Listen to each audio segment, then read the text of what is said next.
Hi, welcome back to Wi-Fi Movies. Today I am going to explain one of a horror thriller film from 2014. Title Honeymoon. As the film opens, we see a husband named Paul and his wife, B, talking on their wedding video. After settling down, they go on to talk about how they met and how Paul proposed to her when they were at a restaurant. It was when B got sick and they had to come back home. Paul then proposed to her there, to which she of course said yes. After their wedding, they go to a forest where they are going to be staying in a rustic cabin for their honeymoon. This cabin belongs to BEA's family, and it is in a secluded Canadian forest. As they get there, B starts to show him around the cabin, and everything in there is either worn out or too old. We also see a bear skin hanging on the wall, and it turns out that BEA's father loved hunting. As the night falls, they start to get intimate, and as they cuddle on the bed, Paul asks her about the ducks on their room, to which B tells him that they're all fake and hollow from the inside. She then goes on to tell him about her special honeymoon gown. Later that night, while they are both sleeping, we see a mysterious light shedding right on their faces. The next morning after breakfast, Paul again goes to that bear skin as he seems obsessed and fascinated by it. Paul then asks B about her father and his hunting, and B jokingly tells him that she used to kill fish and frogs with her bare hands, and she used to do it because she liked it. In the next scene, they are in a boat, and it turns out that Paul is really scared of the water. B, on the other hand, doesn't feel the same way about water and she decides to go for a swim. However, the lake's water is too cold, so the couple decides against it. That day, they go to a restaurant where we see no one but one man who seems really frustrated and tells them that the restaurant is closed, and goes on to break his lamp out of frustration as the lights start to flicker. When Paul and B are about to leave, it turns out that the man knows B, and that he is her childhood friend named Will. B recognizes him and she is really excited to see her friend, so they start talking about their childhood. Will tells her that the restaurant belongs to his wife, Annie's family, but he is the one who has been in charge of everything. After that, Annie shows up and tells both Paul and B to get out of there. Will then calms her down by force, and goes on to tell the couple that his wife has been a little unwell. When they are in bed at night, B cannot stop thinking about Annie and her condition. Paul tries to lighten up her mood and says that they might be having problems, but it does not seem to work. The two then go to sleep, and after a while, the lights inside the house starts flickering, and Paul's alarm begins to ring. Paul plans to go fishing that morning, but as he gets ready and steps outside, he sees that it is still really dark outside and the sunrise is still hours away. He believes his alarm clock is broken and it goes off earlier than it should. Paul then notices that B is not in her bed, so he looks around in the cabin for her, but she is nowhere to be found. As he walks into the kitchen, he notices that the back door is not properly shut, so he goes out of the cabin to look for his wife. Shortly after, Paul hears something moving in the forest, soon finds himself deep into the forest in the dead of the night. He eventually finds his wife naked and unconscious, and when he touches her, Paul right away takes her home, and helps her gain some consciousness. The husband is now really freaked out, and he asks B how she ended up there in the forest. B tells him that she might have been sleepwalking and that she is perfectly fine. She keeps assuring him that nothing bad has happened when Paul does not seem satisfied with her reassurances. The next morning, B makes him breakfast, and Paul notices B being a little clumsy as she burns the bread.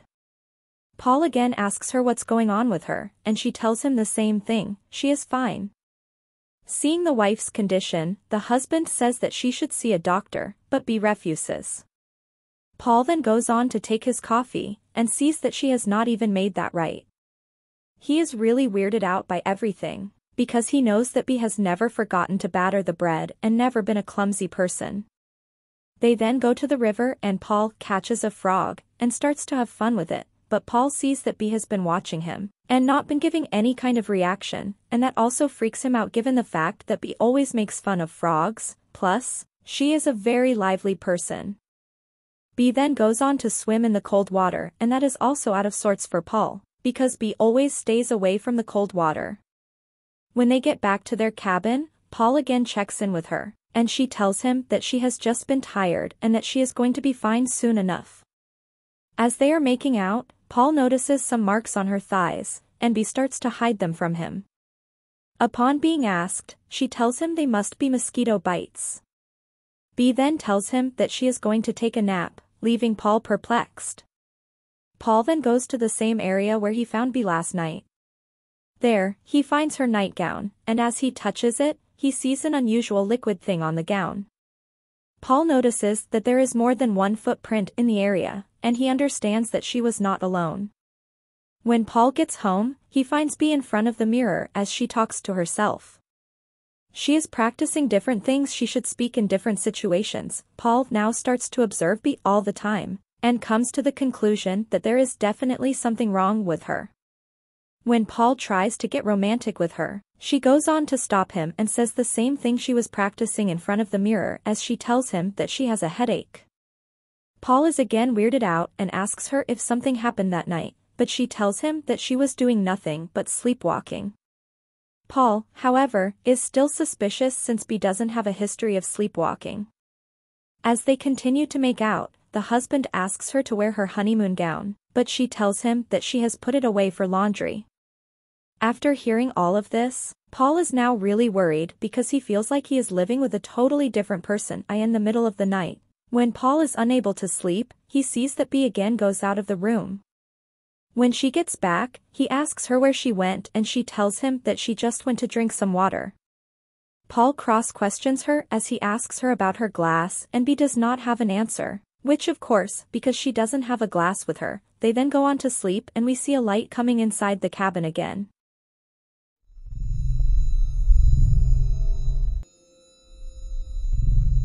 This time, Paul notices that light. He takes his gun and goes out to check what is wrong outside. That he sees someone standing in the woods, but the figure disappears the moment Paul spots him. Paul quickly follows that person or whatever it was, but it is nowhere to be found.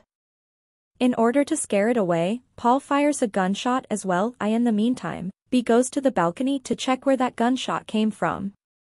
The husband gets home and starts to shut down all the doors and the windows of the cabin. He then tells her that there was someone outside and that he is going to follow that person. B however tells him that he must have been mistaken, and that there was no one outside. Frustrated, Paul goes on to confront her as he asks her if there was someone else with her in the woods that night. But B keeps telling him the same thing as she goes on to say that there was no one else out there.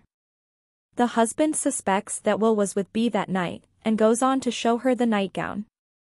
Paul asks her why has she been lying to him about that night, and the wife tells him that she was sleepwalking so she does not remember anything. They get into this huge argument, and Paul tells her that he just wants to protect her, but B tells him that he is overreacting and he is ruining their special time that night. They sleep in separate rooms, and both of them are extremely worried and weirded out. The next morning, when Paul wakes up, he finds B writing about herself where she writes her name, her age, her address and her husband's name.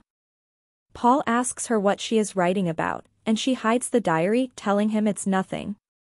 The husband is now really upset with her since she's being different than before. His wife tries to talk to him but he stops being too responsive. He then asks her about those marks on her thigh, and she tells him that it is healed now, but Paul notices that they have gotten worse. According to him, they do not seem like any bug bites, and rather than getting better, they have gotten worse. That day, as they are on a boat on the river, Paul tells her that they should go home as he feels something is wrong with this place. B refuses, saying that she is having a good time and that she wants to stay. They then start making out, and as they are about to move forward, B starts to bleed. When they get back to the cabin, Paul tells her that she should definitely see a doctor, and she says that it is nothing. She is just menstruating. Paul, however, knows that it is not her time of the month yet. He now decides that he is going to confront Will as he has been behind everything. Paul goes there and sees Annie outside the restaurant. Annie exhibits similar behavior to B, and even bears identical marks on her thighs. She also claims that Will is hiding and again warns Paul to stay away before departing. Paul then finds Will's bloody baseball hat floating in the water. Afterwards, he decides to enter their home and notices a camera in there. He then tries to switch on the lights, but they start to flicker. During his search, he he finds several pages of notes describing basic details about Annie, including her and Will's names, along with security camera footage of Annie following the bright lights into the woods. Paul even notices the same liquid on Annie's notes that was on Bea's gown that night. As Paul gets out of there, we see a shadow watching him. He goes back home and starts to read Bea's diary. At this point, he discovers that Bea has taken similar notes, and accuses her of being someone else. Paul then asks her what is going on with her and Annie, why both of them wake up and go out in the middle of the night, leading him to believe that it is really Will's doing. Bea tells him that she just wants to protect him, and afterwards, Paul starts looking for car keys in anger. Bea, on the other hand, locks herself in the bathroom, and when Paul breaks in he finds her repeatedly stabbing herself in the genitals with a toilet bowl cleaner. Paul is eventually forced to tie her to the bed. He then interrogates her about details of their relationship, most of which she either misremembers or has forgotten. Sensing something is moving within her body, Bea puts Paul's hand into her vagina, and has him remove a large worm-like creature. It is at this point that Bea explains that the night she disappeared into the woods, she saw the same lights Paul had seen, and walked to them. She then encountered a group of silhouetted figures, who impregnated her with the creature. Plus, the wife claims that she is herself, but that the figures are taking away what is left of her. After learning the truth, Paul scrambles to find their car keys, but she insists that they cannot leave and invites him to watch their wedding video. A beam of light suddenly appears again, and Bea says she needs to keep Paul hidden from them, right when she knocks him out. We then move to the next scene where she takes him into the middle of the lake on a boat, fastening an anchor to his legs. The husband awakens, with Bea explaining that she is protecting him from the figures, by hiding him under the water. Hearing this nonsense, Paul tries to escape, but it is already too late. No. You can't. No, you don't understand. You're confused. No. Stop it. This isn't hiding. No.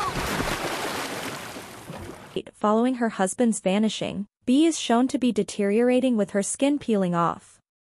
She is watching her and Paul's wedding video, and shortly after, the mysterious light appears. Bea is met by a similarly deteriorated Annie, and they walk into the lights together. And this is where the movie ends. Subscribe for more videos like this, turn on the notification, and leave a like to help the channel out. Thanks for watching.